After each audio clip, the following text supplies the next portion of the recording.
அஸ்ஸலாமு அலைக்கும் ரஹ்மத்துல்லாஹி வரகாத்துஹு. இமாம் கஸ்ஸாலி கற்றுத்தந்த இணையிலான திக்ரு துவா. திருமறை வசனங்களும் திக்ரு சலவாத்தும் துவாம் ஒருங்கே சேர்ந்து விசேஷமான பயன் நல்கும் துவா ஒன்றை இமாம் கஸ்ஸாலி ரஹ்மத்துல்லாஹி தங்கள் இஹ்யாவிலும் கீமாவிலும் காட்டி தந்துள்ளார்கள். இக்கிலிரு அலைஹிஸ்ஸலாம் அவர்களால் பெரியார் ஒருவருக்கு கற்றுத்தரப்பட்டது என்றும் அவர்கள் தெரிவிக்கிறார்கள்.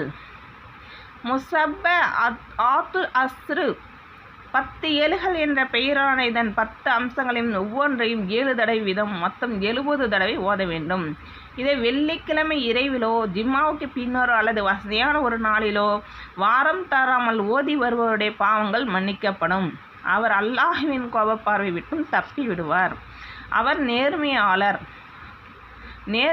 கூட்டத்தில் சேர்ந்தவர் ஆவார். இதை ஓத வேண்டிய முறையாவது: அல்ஹம்து சூரா 7 தடவை, ஆயத்துல் குர்சி 7 தடவை, குல் யா அய்யுஹல் காஃபிரூன 7 தடவை, குல் ஹுவல்லாஹு அஹத் 7 தடவை, குல் அஊது பிரபில் ஃபலக் 7 தடவை, குல் அஊது பிரபின் நாஸ் 7 தடவை, சுபஹானல்லாஹி வல்ஹம்துலில்லாஹி வலா இலாஹ இல்லல்லாஹு வல்லாஹு அக்பர் இதையும் 7 தடவை ஓதவும்.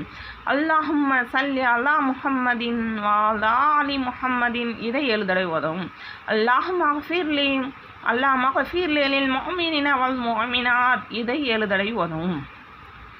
அல்லாஹும்ம அஃபிர்லி வலி வாலிதைய வஃஅல் பி வபிஹிம் ஆஜிலன் ஃபித் துன்யா வல் ஆখিরাতি மா அன்த லஹு அஹ்லு வலா தஃஅல் மினா யா மௌலானா மா நஹ்னு லஹு அஹ்லுன் இன்னக கஃபூருர் ரஹீம் இதையும் 7 தடவை ஓதவும்.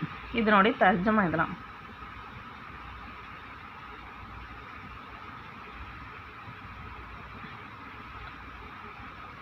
அஸ்ஸலாமு அலைக்கும் ரஹ்மத்துல்லாஹி வரகாத்துஹு.